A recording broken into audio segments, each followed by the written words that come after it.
जय माता दी दोस्तों। वर्ल्ड बेस्ट मैजिक में आपका हार्दिक स्वागत है। कैसे हैं आप सब? ये बताने के लिए कमेंट बॉक्स में जय माता दी जरूर लिखें। दोस्तों, 22 मार्च दिन बुधवार से चैत्र नवरात्रि शुरू हो चुके हैं और अब लोगों में ये जानने की उत्सुकता है कि आखिर अष्टमी, नवमी और दसवीं तिथि कब पड़ेगी, क्योंकि इन तिथियों को लेकर हमेशा लोग कंफ्यूज होते रहते हैं। क्योंकि बहुत से लोग नवरात्र का पहला आखिरी यानी चढ़ती उतरती का व्रत रखते हैं, तो ऐसे में उन्हें समझ नहीं आता कि आखिर व्रत किस दिन रखें। तो आप परेशान ना हो, इस वीडियो में मैं यही बताने जा रही हूँ कि आप अष्टमी, नवमी, दसवीं तिथि कब मनाएं, आपको व्रत किस दिन रखना चाहिए और कन्या पूजन, हवन इत्यादि आपको किस दिन करना चाहिए। साथ ही आपको नवरात्रि पारण और विसर्जन किस दिन करना है, इसकी भी जानकारी दूंगी।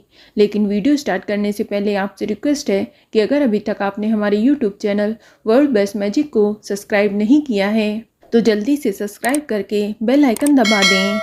साथ ही इस वीडियो को लाइक करें और ज़्यादा से ज़्यादा शेयर करें। तो आइए शुरू करते हैं।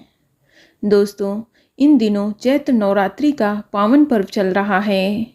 9 दिनों तक चलने वाले इस पर्व में माँ दुर्गा के 9 अलग अलग स्वरूपों की पूजा की जाती है।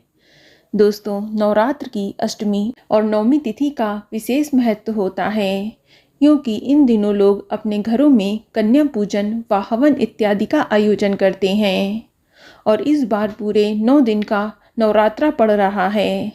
तो चलिए सबसे पहले हम जानते हैं कि अष्टमी तिथि कब शुरू होगी और अष्टमी तिथि कब समाप्त होगी।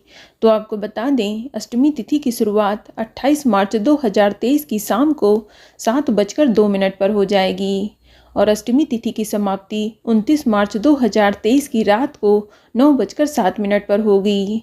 तो उदया तिथि की मान्यता के अनुसार दुर्गा अष्टमी का पर्व 29 मार्च 2023 दिन बुधवार को मनाया जाएगा। जो लोग चढ़ती उतरती का व्रत रखते हैं तो वह लोग 29 मार्च 2023 को आखिरी यानी अष्टमी का व्रत रखेंगे और इस दिन पूजा करने का शुभ मुहूर्त सुबह 9:02 से लेकर सुबह 10:49 तक रहेगा और अष्टमी के दिन राहु काल का समय दोपहर 12:26 से लेकर दोपहर 1:59 तक रहेगा।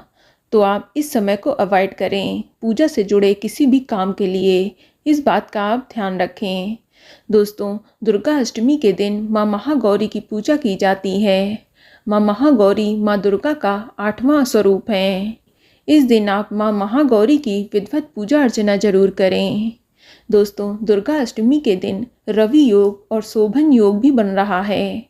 रवि योग रात 8:07 से लेकर अगले दिन सुबह 6:14 तक रहेगा और इस दिन शोभन योग प्रातः काल से लेकर देर रात 12:13 तक रहेगा।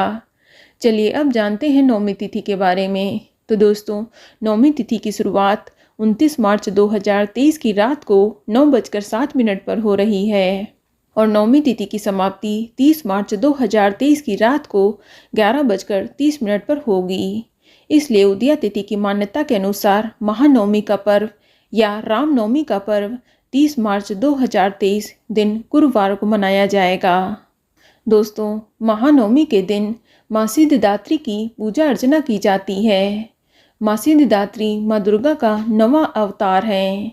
ये सभी प्रकार की सिद्धियों को देने वाली हैं और इसी के साथ नवमी के दिन रामनवमी का पर्व भी मनाया जाता है और रामनवमी की पूजा का शुभ मुहूर्त सुबह 11:11 से लेकर दोपहर 1:40 तक रहेगा। इस शुभ मुहूर्त की कुल अवधि 2 घंटा 29 मिनट की रहेगी और नवमी के दिन राहु काल का समय दोपहर 1:59 से लेकर दोपहर 3:32 तक रहेगा। तो आप इस समय को अवॉइड करें पूजा से जुड़े किसी भी काम के लिए। आप इस समय हवन और कन्या पूजन का भी आयोजन न रखें। दोस्तों, महानवमी के दिन 4 शुभ योग बन रहे हैं।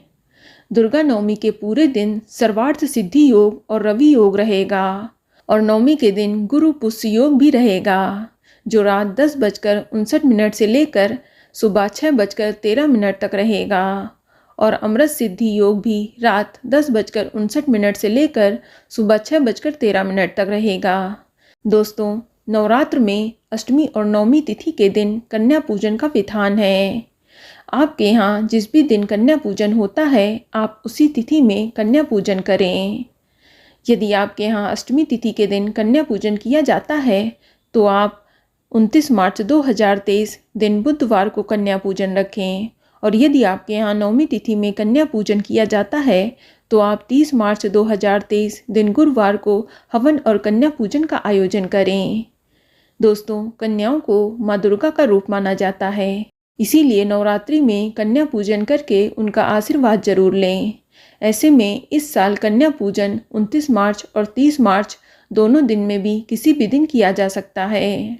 दोस्तों, अष्टमी नवमी तिथि में कन्या पूजन जरूर करना चाहिए, वरना आपको नवरात्रि का पूरा फल प्राप्त नहीं होता है। आप अपने घरों में देवी स्वरूप कन्याओं को बुलाकर भोजन जरूर कराएं। नवरात्रि में 9 कन्याओं को भोजन कराना अति आवश्यक होता है, क्योंकि 9 कन्याओं को देवी दुर्गा के 9 स्वरूपों का प्रतीक माना जाता है। और ध्यान रखें कि कन्याओं के साथ एक बालक का होना भी जरूरी है, क्योंकि उन्हें बटुक भैरव का प्रतीक माना जाता है। माँ के साथ भैरव की पूजा अति आवश्यक मानी गई है। आपको बता दें कि नवरात्रि व्रत का पारण बहुत से लोग नवमी तिथि को कर लेते हैं, तो वहीं बहुत से लोग 10वीं तिथि को भी नवरात्रि व्रत का पारण करते हैं। तो यदि आपके कुल परंपरा में नवमी के दिन नवरात्रि व्रत का पारण किया जाता है तो आप 30 मार्च 2023 को हवन और कन्या पूजन करने के बाद नवरात्रि व्रत का पारण कर सकते हैं।